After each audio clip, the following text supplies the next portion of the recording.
Di kesempatan kali ini saya yakin udah banyak nih yang pengen nanya. Jadi langsung saja kita buka, siapa dari Anda yang ingin bertanya tentang tema kita mulai dari satu. Yang nanya banyak tapi dijawabnya satu-satu ya. Oke, mungkin mulai yang pakai jilbab krem, silahkan. Namanya siapa? Nama saya Syifa. Syifa, oke. Saya mahasiswi tingkat akhir, jadi di tahun 2017 saya punya resolusi untuk lulus kuliah, lulus sarjana. Dan meniti karir entah itu di bisnis ataupun pekerjaan. Namun karena saya ini anak wanita satu-satunya dan usia saya di tahun 2017 itu 23 tahun, saya takut ada dorongan dari orang tua untuk segera menikah gitu Miss. Jadi bagaimana biar resolusi saya di tahun 2017 itu tidak terganggu sama dorongan dari orang tua. Oke. Iya. Kalau gini mungkin Mas Edvan ya bisa. Pakarnya. Gimana Mas Edvan? Karena soal masih muda juga ya Mas Edvan, umurnya berapa Mas Edvan? 23 tahun. 23 ya, jadi sama-sama seumur. Oh. Wah. Dan Mas Edvan ini juga sudah menikah. Ya, sudah dan menikah. juga sudah punya anak. Yes. Nah, Saya berarti menikah usia 20 tahun. banyak yang sedih tuh cewek-ceweknya. Menikah usia? 20 tahun. 20 tahun, Iya. oke. Sambil kuliah. Sambil kuliah. Semester 6. Nah, di UIN Jakarta. pada waktu itu. Gimana tuh caranya? Berarti ini juga membuktikan bahwa menikah, bahkan punya anak di usia muda, tapi itu tidak menghambat karir dan kesuksesan ya? Yes. Gimana caranya? Nah, pertama saya tanya dulu sudah ada yang mau atau belum di sini. Ya. Yang kedua, teman-teman coba mulai dari setting ras sejak awal. Jangan dulu berpikir bahwa menikah itu susah, menikah itu sulit. Atau kalau memang betul tidak mau menikah, memang ingin berkarir dulu, setting rasnya adalah orang tuaku pasti mengizinkan diriku untuk berkarir terlebih dahulu. Kita harus yakin dengan itu. Kita setting dari otak kita. Kita paksa biar alam mengikuti keinginan kita. Ya, kalau orang beragama kemudian melanjutkan dengan berdoa dengan keyakinan agamanya masing-masing. Jadi kita harus setting dulu tuh. Tapi satu hal yang harus saya sampaikan adalah menikah itu bukan kiamat bagi karir. Ya, menikah bukan akhir dari karir kita. Pada malam hari ini 3 orang yang berbicara berdiri di depan Anda dan pemirsa di rumah adalah orang-orang yang berkarir dengan pasangannya. Betul? Oh iya betul ya. Betul? Ya, betul. Pak Bong menikahnya umur berapa? Saya 25 tahun. Wah, mudah-mudahan semua kita jadi bahas pernikahan ya. Resolusi 2017 menikah. Baik, tapi ini again sekali lagi kita membagikan ini semua untuk membuktikan kepada Anda ya bahwa kalau kita saja bisa, Anda pun juga bisa bahwa pernikahan itu tidak akan menghambat karir asal dilakukan dengan benar dan bahkan pasangan kita masing-masing juga akan membantu karir kita ya. Betul. Mungkin Pak Bongs punya tips untuk yang lagi ada di rumah juga. Untuk Syifa ya terutama ya tadi.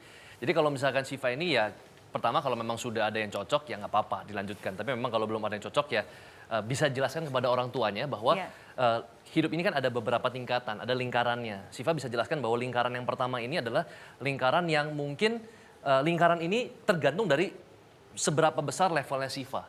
Ya mungkin saya sebagai mahasiswa ya lingkaran saya sebatas mahasiswa. Nah kalau Syifa tingkatkan karirnya menjadi lebih baik, maka lingkarannya pasti akan lebih baik kan? Ya. Betul. Karena di mana posisi kita berada makin tinggi, lingkaran kita makin positif. Yeah. Nah kalau misalkan Syifa investasikan waktu, ini sambil dijelaskan kepada orang tua ya. Kalau Syifa investasikan waktu menunda merit misalkan 2 tahun, maka Syifa bisa naik mungkin 2-3 kali lingkaran. Lingkaran yang pertama adalah lingkaran yang tahulah, papa juga tahulah teman-teman kampusku kayak gimana gitu ya. Kalau lingkaran kedua, kalau karir meningkat pasti lebih positif, lebih tersaring. Nah begitu misalkan tunda 2 tahun, tahun kedua sudah sampai posisi tertentu, ini dengan catatan karir Syifa harus bagus, harus bekerja dengan baik, harus punya resolusi yang baik. Otomatis gula-gula tadi, semut-semut tadi yang datang adalah semut-semut yang berkualitas. Saya pikir pasti papanya Syifa akan mendukung. Papa mau dapat semut yang berkualitas atau semut yang tidak berkualitas? Wah, gitu ya cara mengconvince-nya ya. Oke, baik. Semoga menjawab pertanyaan Syifa ya. Nah, ada lagi yang ingin bertanya? Silakan tentang tema kita mulai dari 1. Oke. Ya, yang pakai baju kotak-kotak, pakai kacamata, silakan.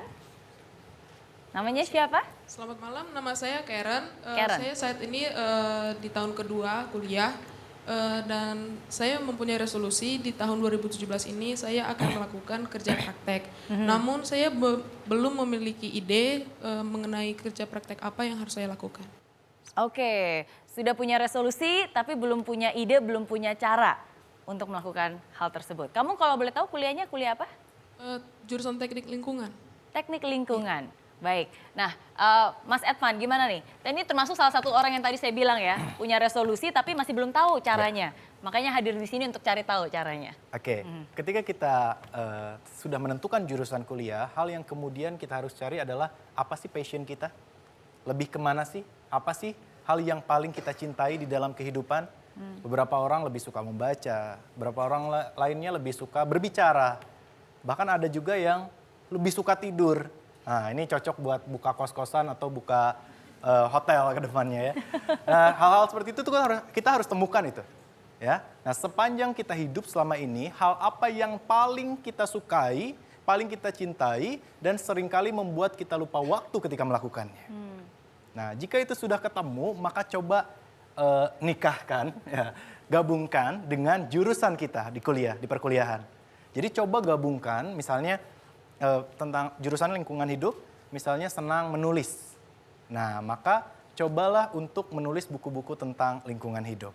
Nah, kurang lebih seperti itu contohnya, atau mungkin kita lebih bisa menemukan hal apa yang paling kita sukai dan kita hubungkan dengan jurusan kuliah yang kita ambil. Atau bahkan dengan pekerjaan atau bisnis kita. Iya. Jadi kurang lebih seperti itu. Nah, caranya kemudian setelah kita tahu, maka kita pasang vision. Jadi sudah ketemu passion, pasang vision. Kita mau bawa kemana nih ke depannya? Ya, buat impian yang besar, buat target yang besar, lalu kemudian kita uraikan satu persatu apa saja yang harus kita lakukan, dari yang paling mudah sampai yang bisa kita lakukan yang paling susah. Jadi itu mission, jadi passion, vision, mission. Nah, mission ini kita tulis tuh. 1, misalnya saya harus berkunjung ke penulis A. 2, saya harus belajar ke orang yang sudah sukses di jurusan lingkungan hidup. 3, saya harus terus dari yang paling mudah sampai yang paling susah, sampai kita misalnya membuat perusahaan di bidang tersebut. Baru kemudian yang terakhir adalah action. Langsung eksekusi, langsung mulai sekarang juga. Jadi dari yang tadinya impossible menjadi Impossible. Ya. Saran saya untuk kamu cuma satu caranya untuk bisa mendapatkan cara adalah ya dengan mencari role model. Cari orang yang sudah pernah melakukan apa yang kamu inginkan. Dan pelajari dari orang itu. Lihat kakak kelas kamu biasanya magang di mana, mereka melakukan apa, pekerjaannya apa. Cari yang kamu suka dan ya belajar dari situ dan cari caranya. Jadi menurut saya itu cara yang paling cepat dan paling mudah untuk bisa mendapatkan apa yang kamu inginkan juga. Semoga menjawab pertanyaan kamu. Ya. Oke. Pak Bong dan Mas Edvan, ya hari ini kita seru banget, tema kita mulai dari 1. Ya. Dan memang mulai dari 1 ini punya banyak arti ya. Betul. Tadi mulai dari 1 berarti mulai dari bulan ini. Betul. Mulai dari 1 juga berarti kita sudah punya Punya modal modal, ya. Mulai dari 1 juga berarti ya kerjakan dari hal-hal yang simple, hal-hal yang sederhana. Betul. Ya. Dan selain itu memang nggak mudah ya untuk memulai. Tapi Anda juga nggak boleh langsung menyerah.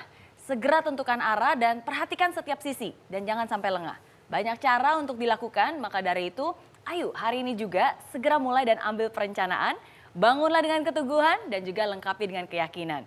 Di dunia ini gak ada yang mustahil, meski peluangnya terlihat kecil tapi jangan berpikir kerdil.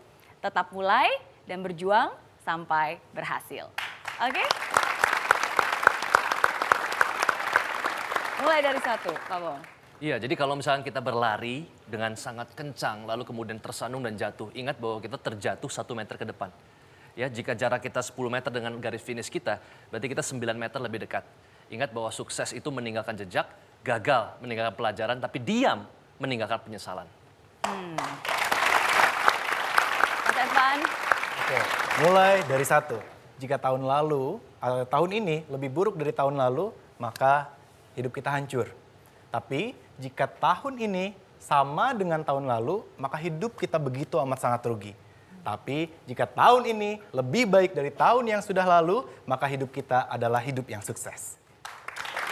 Baik, terima kasih juga untuk Anda yang telah menyaksikan I'm Possible malam ini. Jangan lupa untuk follow account Twitter kami di @possiblemetrotv dan juga Instagram kami di @im_possiblemetrotv. Saya Mary Riana bersama Bong Chandra dan juga Edvan M. Kautsar pamit undur diri. Sampai jumpa minggu depan. Dari Impossible jadi I'm Possible.